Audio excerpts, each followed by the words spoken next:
এ কোনো সাধারণ আত্মা নয়, এ এক ভয়ঙ্কর রকমের প্রেত। আর এখন সে আরো ভয়ঙ্কর এক পিশাচে পরিণত হয়েছে।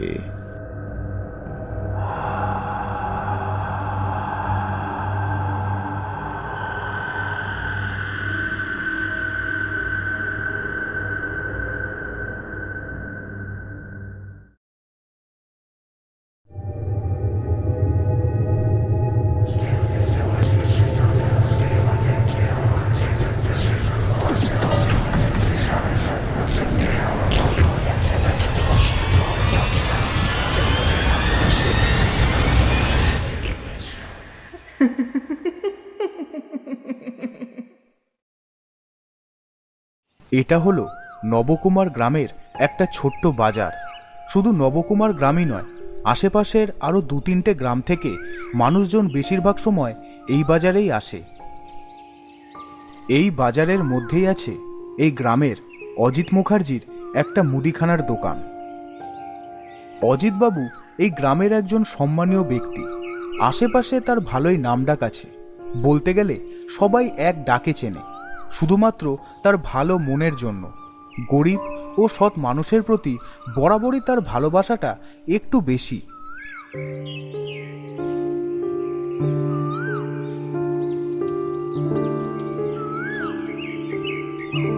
অজিতদা, আমাকে 500 গ্রাম চিনি আর 1 কিলো আটা দিও তো। দিচ্ছি। আচ্ছা, বলছি, সকাল থেকেই বাজারের পূব দিকে বেশ গন্ডগোলের আওয়াজ পাচ্ছি। অনেকক্ষণ ধরে জোরে জোরে চেঁচামেচিও হচ্ছে। কি হয়েছে গো ওখানে? আর বলো না, আরে আমাদের পরিতোষের শাড়ির দোকান থেকে নাকি কাল রাতে বেশ কয়েকটা দামি দামি শাড়ি চুরি হয়ে গেছে। সে কি গো, চুরি হয়ে গেছে? হ্যাঁ, আর শুধুই পরিতোষ নয়, পরশুদিন বিমল আর তার আগের দিন আরও অনেক দোকান থেকে রাতের বেলায় এরকম টুকটাক চুরি হয়েছে। আরে ওই নিয়েই তো ওই পূব দিকের মোড়ে ঝামেলা লেগেছে। কি বলছো? এ তো ভারী চিন্তার বিষয়। এরম হলে তো আমার দোকানটাও খুব একটা নিরাপদ নয়। হ্যাঁ, নয় তো। আমি বলি কি, তুমি বরং বাড়ি যাওয়ার সময় এই দোকানটাতে ভালো করে তালা ঠালাগুলো লাগিয়ে যেও, আর পারলে খুব দামি জিনিসগুলো নিজের সাথে নিয়ে যেও। দোকানে রেখো না। আরে বলা তো যায় না কখন কি হয়। আরে দিনকাল তো খুব একটা ভালো নয়, বুঝেছো? আচ্ছা, আমি বরং আসি গো অজিতদা, পরে কথা হবে।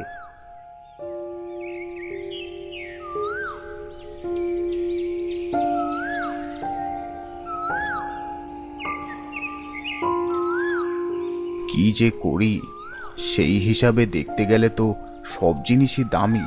কোনটা ছেড়ে কোনটা সরাবো?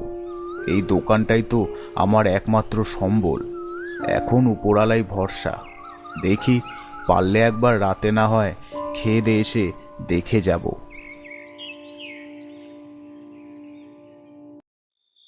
রাত তখন 9টা বাজে। অজিতবাবু রাতের খাওয়া দাওয়া সেরে বাজারে তার দোকানের দিকে যাচ্ছেন একবার ভালোভাবে দেখে নিতে। বাজার যাওয়ার পথে একটা বড় বাঁশঝাড় পড়ে। বলতে গেলে এটাই গ্রামের মানুষের একমাত্র ভয়ের কারণ। তাই দিন ছাড়া রাতের বেলায় কেউই এই দিকে আসে না। আসলে বাঁশঝাড়টা এতটাই ঘন যে রাত তো দূরের কথা, দিনের বেলায় সূর্যের আলোতেও কিরম যেন গুম হয়ে থাকে। তার উপর এই বাঁশঝাড় নিয়ে গ্রামে অনেক রকম কুকথা প্রচলিত আছে। তবে অজিতবাবুর এখন সেগুলো কিছুই আর মাথায় আসছে না। তার একমাত্র চিন্তা তার স্বাদের দোকানটা নিয়ে। আজ রাতে ভালোই ঠান্ডা পড়েছে। গ্রামের সবাই এতক্ষণে খেয়ে দিয়ে শুয়ে পড়েছে, শুধুমাত্র আমিই ছাড়া। কোনো রকমে গিয়ে আগে দোকানটাকে ভালোভাবে দেখে নিই, তারপর তাড়াতাড়ি পা চালিয়ে বাড়ি ফিরে যাব।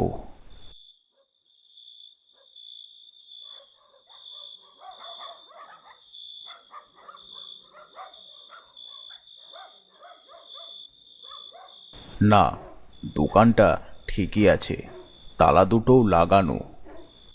এই বলে অজিতবাবুর চোখ পড়ল তার দোকানের বাইরে বসে থাকা একটা ভিখিরির ওপর। আরে, এটা ওই ভিখিরিটা না? তাই তো বেশ কয়েকদিন ধরে একেই বাজারে দেখা যাচ্ছে। মনে হয় আগে যেখানে ছিল সেখান থেকে কেউ তাড়িয়ে দিয়েছে। ইস, এই ঠান্ডায় কিভাবে খালি গায়ে শুয়ে আছে।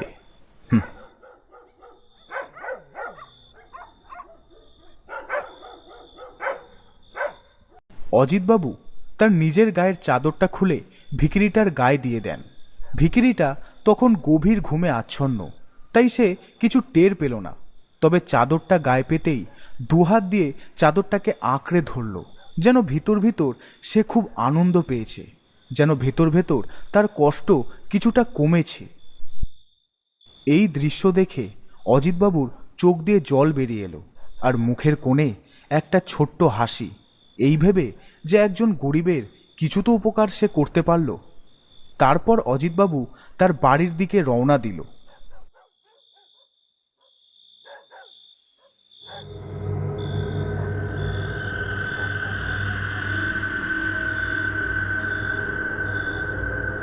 এটা পরিতোষের ছেলে সমন না?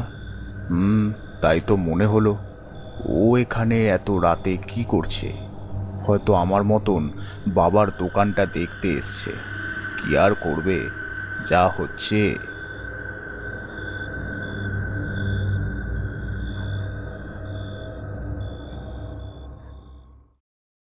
পরের দিন সকালবেলা অজিতবাবু দেখলেন কাল রাতের সেই ভিখিরিটা তার দোকানের সামনে দিয়ে যাচ্ছে।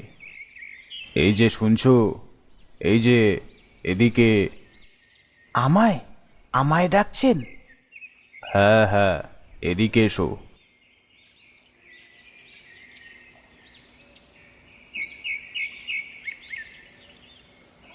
সকালে কিছু খেয়েছো? না বাবু, 2-3 জনের কাছে চেয়েছিলাম, তবে তারা কিছু না দিয়েই তাড়িয়ে দিয়েছে। এই নাও, এই পাউরুটিটা খাও। কি যে বলি বাবু, আপনার মন খুব ভালো, ভগবান আপনার মঙ্গল করুক। এই দেখুন না বাবু, কাল মাঝরাতে ঘুম ভেঙে দেখি কে যেন আমার গায়ে এই চাদরটা দিয়ে গেছে। সেও হয়তো আপনার মতোই কোনো ভালো মনের মানুষ হবে। আচ্ছা ঠিক আছে, তুমি বরং এখন কোথাও গিয়ে বসে এই পাউরুটিটা খেয়ে নাও, আর ওই মুখের কলটার থেকে জল খেও। কখনো খিদে পেলে আমায় এসে বলবে, ঠিক আছে? ঠিক আছে বাবু, ঠিক আছে, আসছি।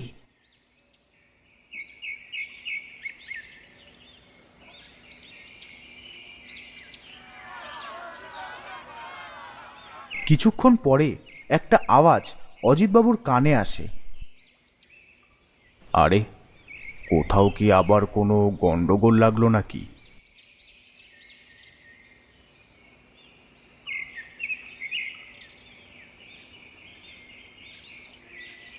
অজিতদা, তুমি এখনো এখানে আছো? আরে ওইদিকে ওই চোরটা ধরা পড়েছে গো, সবাই মিলে ওকে বেঁধে ঘিরে রেখেছে। সে কি, তাই নাকি? কোথায়, কখন ধরা পড়লো? আর ওরা ওকে মারধর করছে না তো? আরে তুমি ওখানে যাও তাড়াতাড়ি, আমি বরং সবাইকে জানিয়ে আসি।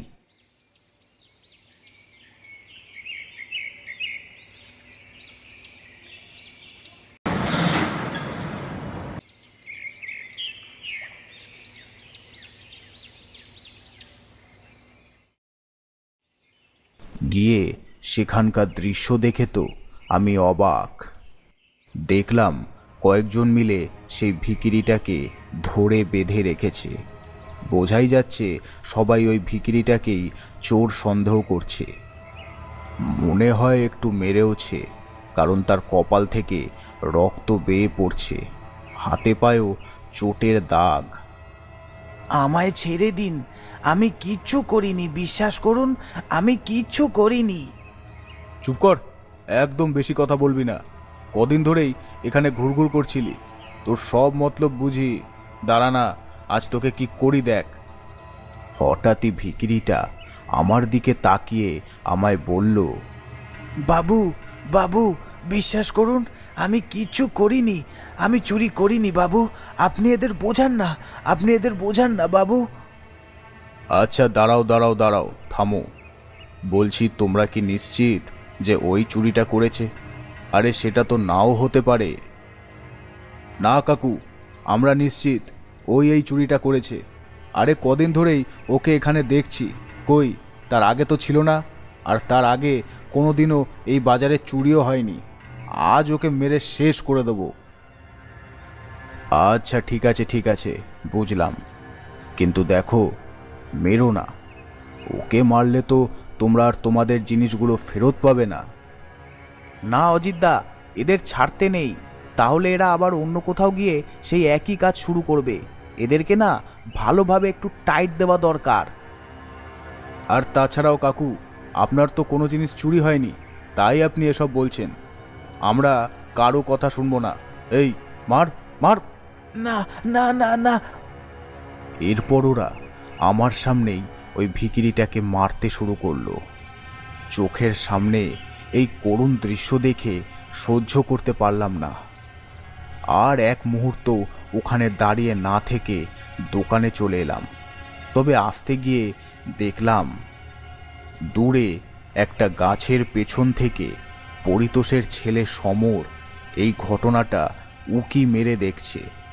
তার মুখে যে হাসির ছাপ, সেটাও বুঝতে পারলাম।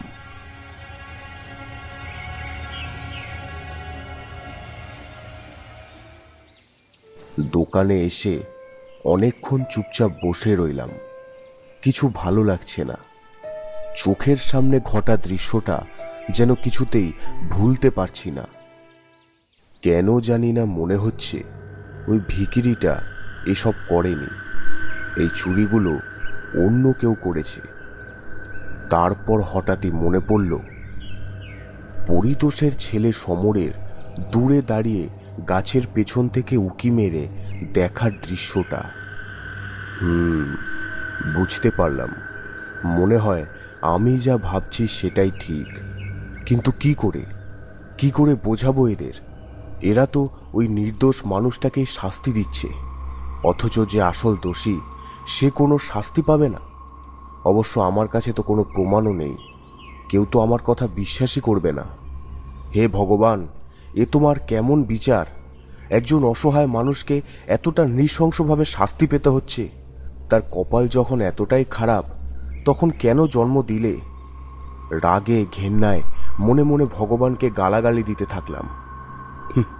সত্যিই তো, আমরা সাধারণ মানুষ, এর থেকে আর বেশি কী বা করতে পারি? কিছুক্ষণ পর খবর পেলাম খুব নৃশংসভাবে মারার ফলে নাকি ওই ভিখিরিটা ওখানেই মারা গেছে। কয়েকজন মিলে তার মৃতদেহটাকে গ্রামের বাঁশঝাড়ের এক কোণায় ফেলে এসেছে। হে মনুষ্যজাত, কি নিচু তোমরা! একটা অসহায় মানুষকে ওরম নৃশংসভাবে মেরে ফেলেও তোমাদের শান্তি হয়নি। তারপরও তার মৃতদেহটার কোনো সৎকার করা হলো না। তাকে ওইভাবেই ফেলে দেওয়া হলো বাঁশঝাড়ের এক কোণায়, যাতে শিয়াল কুকুরে খেয়ে নেয়। ছি ছি, ভাবতেও ঘেন্না লাগছে আমি এদের মতন একজন মানুষ।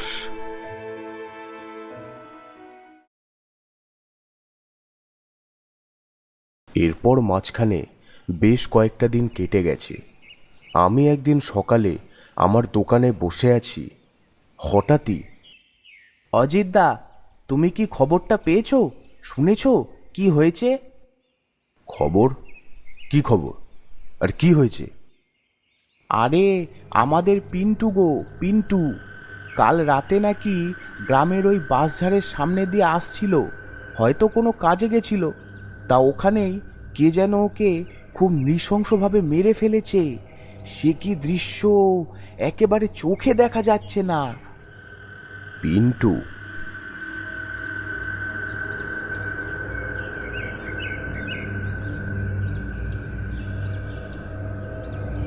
এসব কি বলছো? কে করলো এরকম? সেটা জানি না, তবে ওখানে ভিড় হয়ে গেছে। আমি যাচ্ছি, তুমিও তাড়াতাড়ি এসো।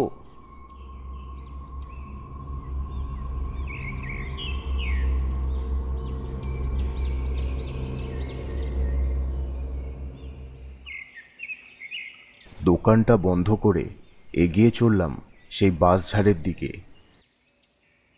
পৌঁছে পৌঁছে সেখানকার দৃশ্য দেখে তো আমি শিউরে উঠি। দেখলাম একটা মৃতদেহ নিচে মাটিতে পড়ে আছে। তার মাথা নেই, শরীরের বিভিন্ন জায়গায় ক্ষত, যেন কেউ মাংস কামড়ে বাদ দিয়ে দিয়েছে। দেখে চেনার কোনো উপায় নেই যে মৃতদেহটি কার।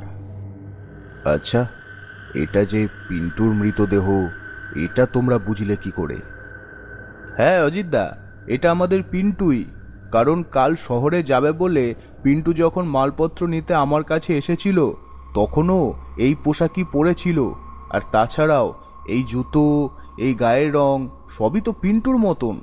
মনে হয় কাল রাতে শহর থেকে এ পথ দিয়ে ফেরার সময় এই ঘটনাটা ঘটেছে।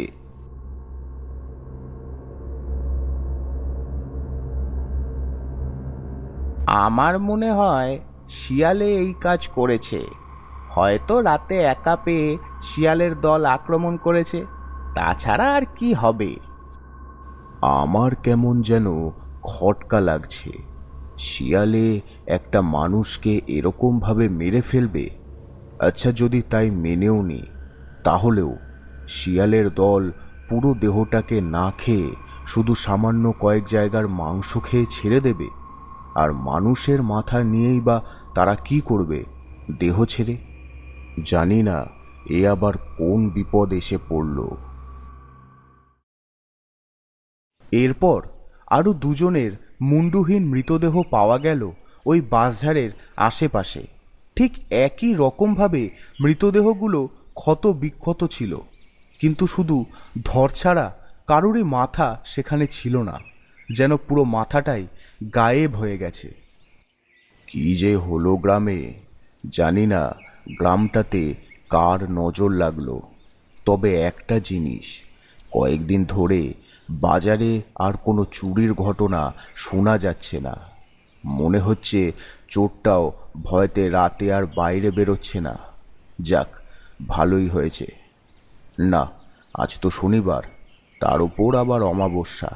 বাজারে আজ বেশি লোকজনও নেই। যাই, দোকানটা তাড়াতাড়ি বন্ধ করে বাড়ি যাই। শরীরটা সেরকম ভালো লাগছে না।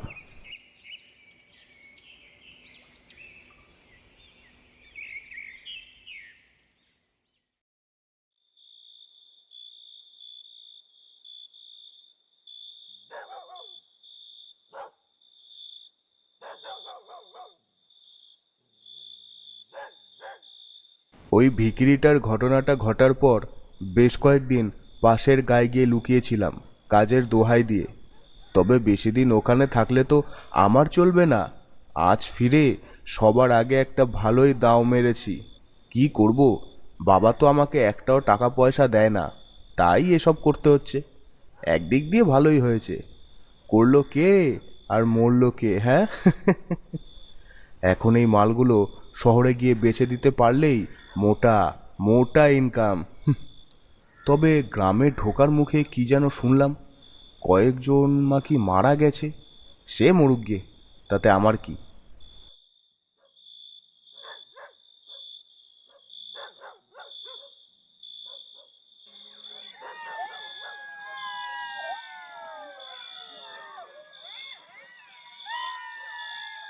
কি অন্ধকার রে বাবা! কে যে এই বাঁশঝাড়টাকে রেখেছে জানি না, কোনো তো কাজেও আসে না। ধুর, যত সব।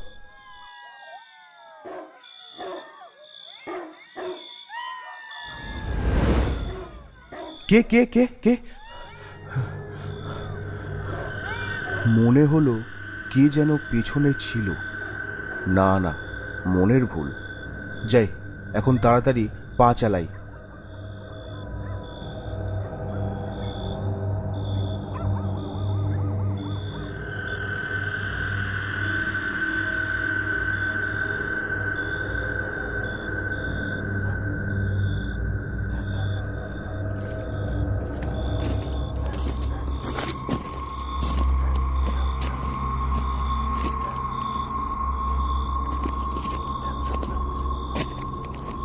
কিসের একটা আওয়াজ হলো না?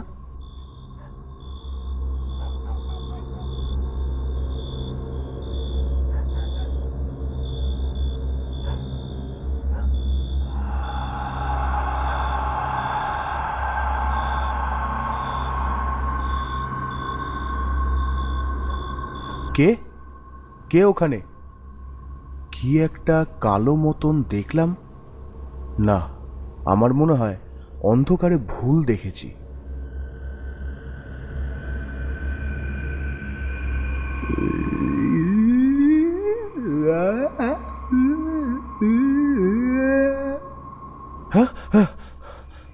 এই কে রে?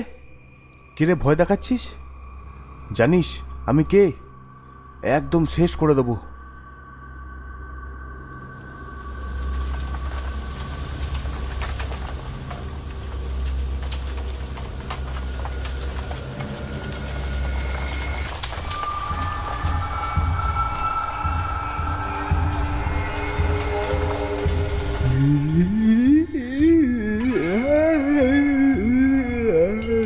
আহ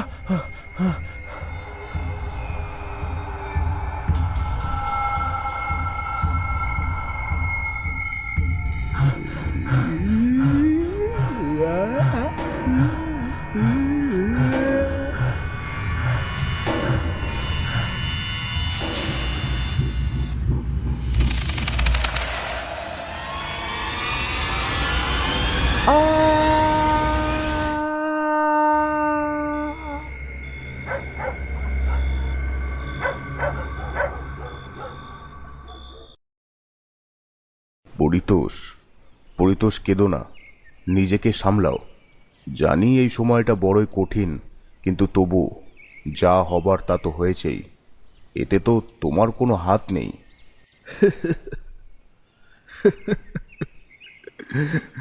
কি বলবো অজিতদা, নিজের ছেলেকে চোখের সামনে ওরম অবস্থায় দেখে আর সহ্য করতে পারিনি।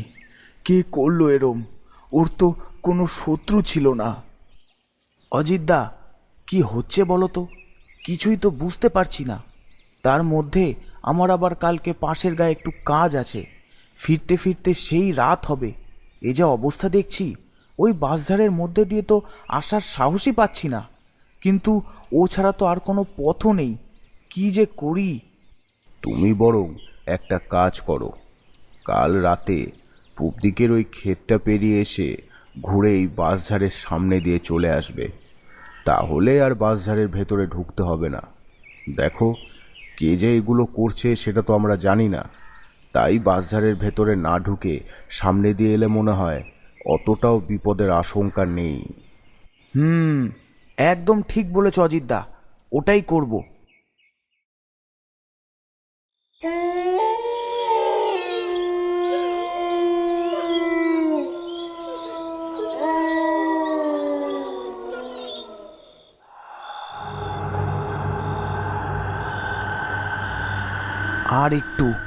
আর একটু এগোলেই এই বাঁশঝাড়টা পেরিয়ে যাব। ভগবান রক্ষা করো, রক্ষা করো।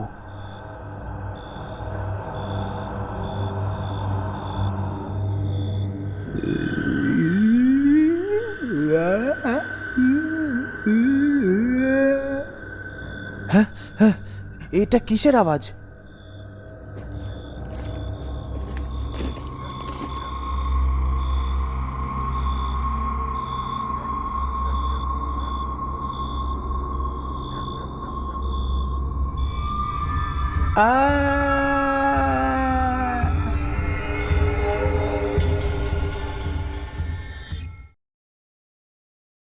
এরপর থেকে শুধু বাঁশঝাড়ের মধ্যেই নয়, সারা গ্রামেই যেন সেই তাণ্ডব শুরু হয়ে যায়। প্রতিদিন সকালেই মানুষ ঘুম থেকে উঠে দেখে রাস্তাঘাটে এখানে ওখানে কুকুর বিড়াল মরে পড়ে আছে মুন্ডুহীন অবস্থায়।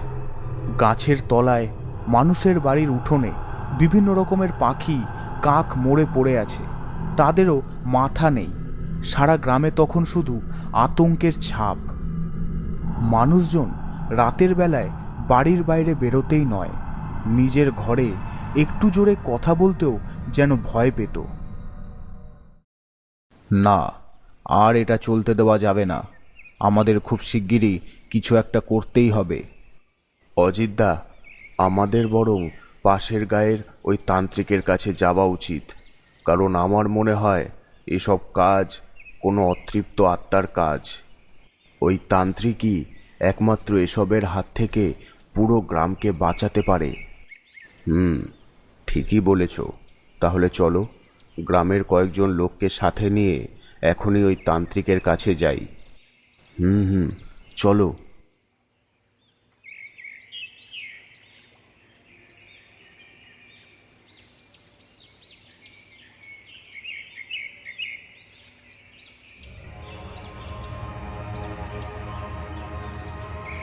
কিরে, তোরা সবাই সকাল সকাল দল বেঁধে আমার কাছে, কি সমস্যা? বাবা, আমাদের গ্রামটাকে বাঁচান।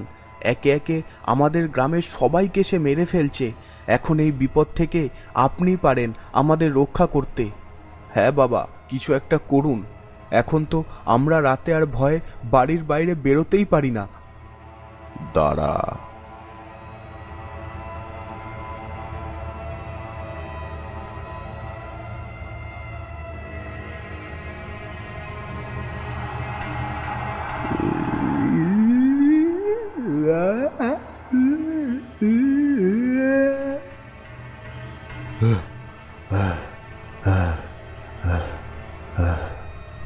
এ এ আমি কি দেখলাম?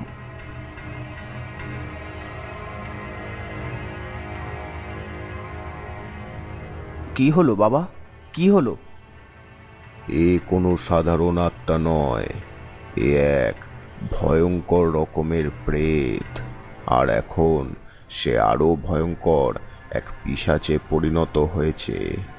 অবশ্য এর জন্য তোরাই দায়ী। একজন অসহায় নির্দোষ মানুষকে চোর সন্দেহ করে তাকে মেরে ফেললি, আর তারপর তার সৎকার না করে ওই বাঁশঝাড়ে গিয়ে ফেলে দিয়েলি। ছি! যাই হোক, তবে এর সাথে লড়াই করা আমার একার পক্ষে সম্ভব নয়। এর জন্য আমার তোদের মধ্যে কোনো একজনের সাহায্যের দরকার। আমরা আমরা না না, আমরা কি করে?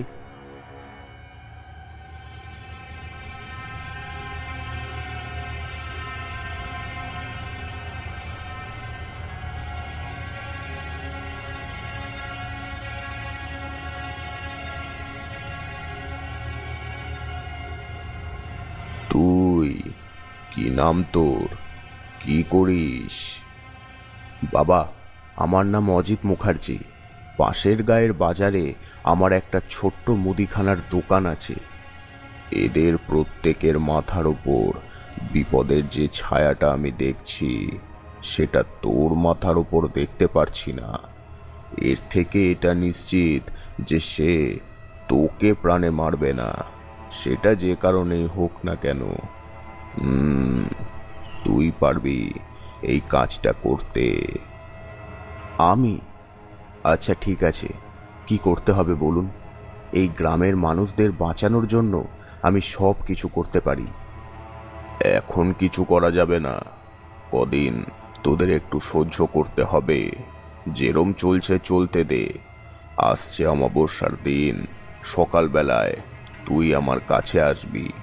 যা করার সেদিনই করতে হবে। ওই দিন তুই ওই বাঁশঝাড়ে যাবি। অমাবস্যার দিন এই রকম প্রেতদের শক্তি আরও বাড়ে, আর সেই দিনই তাদের একেবারে শেষ করা সম্ভব।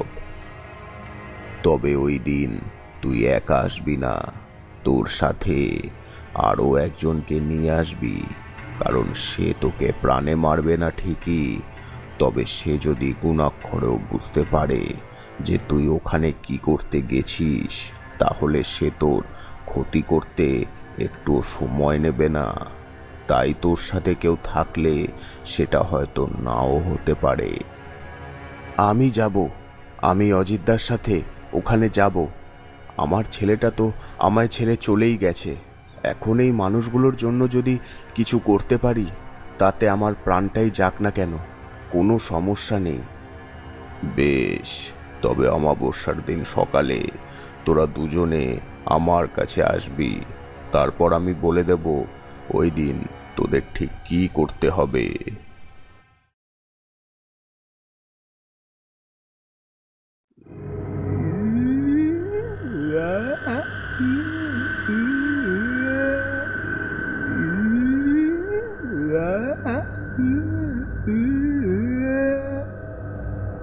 জানি না আজ রাতে আবার কার কপালে মৃত্যু আছে। হে ভগবান, তুমি সবাইকে রক্ষা করো।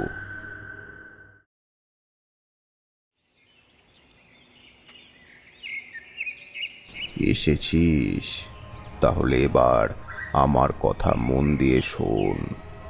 আজ অমাবস্যা, আজ রাতে তোরা ওই বাঁশঝাড়ে যাবি, গিয়ে ওই ভিখিরিটার দেহটাকে খুঁজে বার করবি। কিন্তু ওর মৃতদেহটাকে ওরা তখন কোথায় ফেলেছিল সে তো আমরা জানি না। আর অত বড় বাঁশঝাড়ের মধ্যে ওই কঙ্কালটাকে খুঁজে পাওয়াও তো খুব একটা সহজ কথা নয়। খুঁজে তো পেতেই হবে, আর তাও আজ রাতেই। আজ রাত 11টা থেকে ভোর 4টের মধ্যে যে করেই হোক ওই কঙ্কালটাকে খুঁজে তাতে আগুন লাগিয়ে দিতে হবে, আর তার সাথে একটা মন্ত্র বলতে হবে।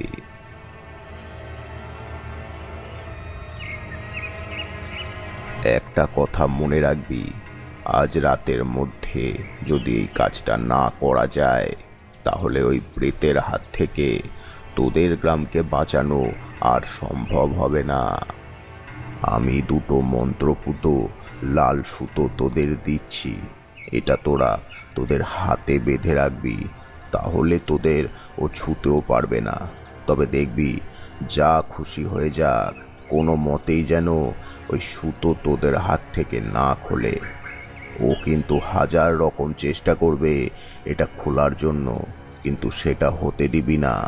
আর দুজনে একসাথে থাকবি, কারণ ও হয়তো তোদের আটকানোর চেষ্টা করবে, ভয় দেখাবে, তাও কাজটা কিন্তু করতেই হবে। নে এবার যা, আর যেরম বললাম সেরম কর। ভয় পাস না, মনে সাহস রাখ, ভগবান তোদের ঠিক সাহায্য করবে।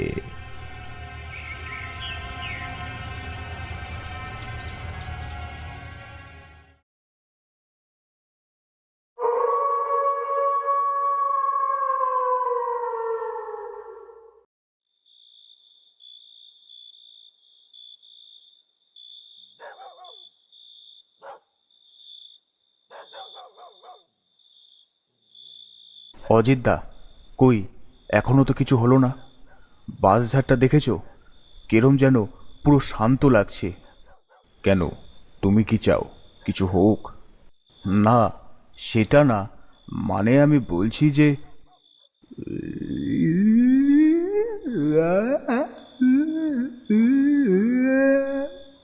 নাও, তোমার ইচ্ছা পূরণ হয়েছে, এবার কিছু হবে।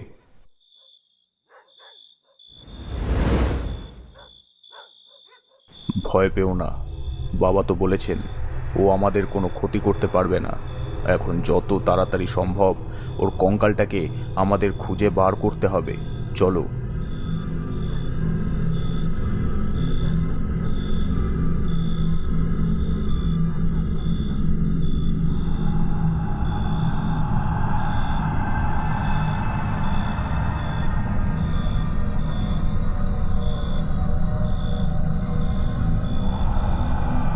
কোথায় খুঁজবো? কোথাও তো পাচ্ছি না।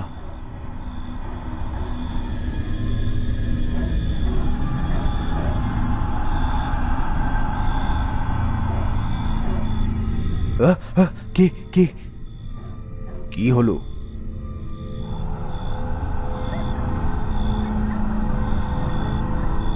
এ কি, সুতোটা তো ছিঁড়ে গেছে। ঠিক আছে, ভয় পেও না, তুমি আমার সাথে সাথেই থাকো।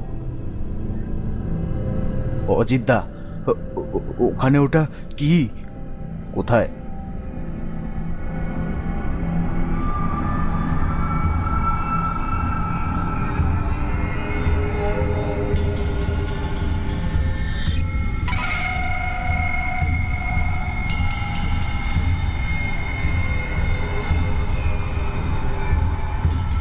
পরিতোষ, পরিতোষ, তাড়াতাড়ি চলো, আমাদের এক্ষুনি।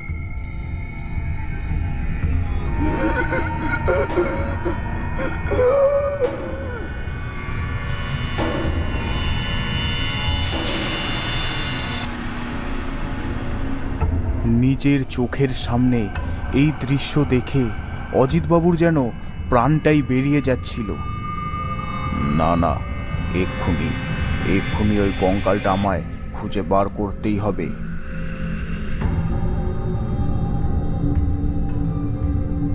এরপর থেকে অজিতবাবু পাগলের মতো এদিক ওদিক সেই কঙ্কালটাকে খুঁজতে লাগলো।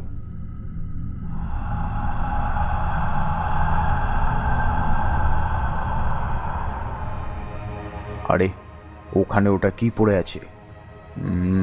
ওই তো, ওই তো সেই কঙ্কালটা।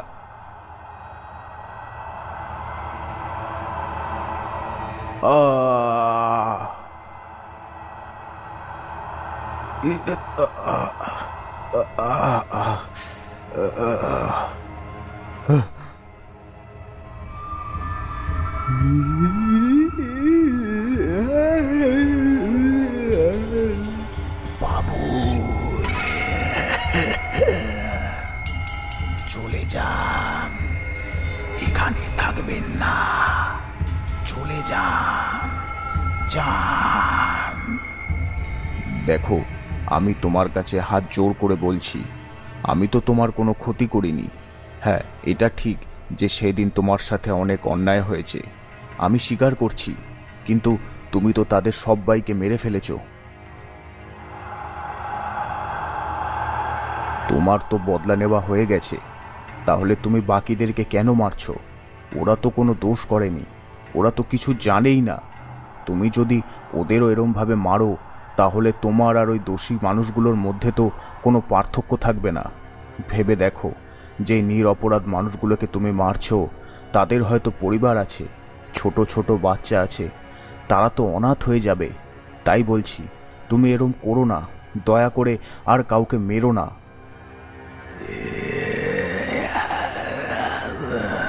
ঠিক আছে, আমি আর কাউকে মারবো না। আপনি যা করতে এসেছেন তাই করতে পারেন, আমি বাধা দেব না।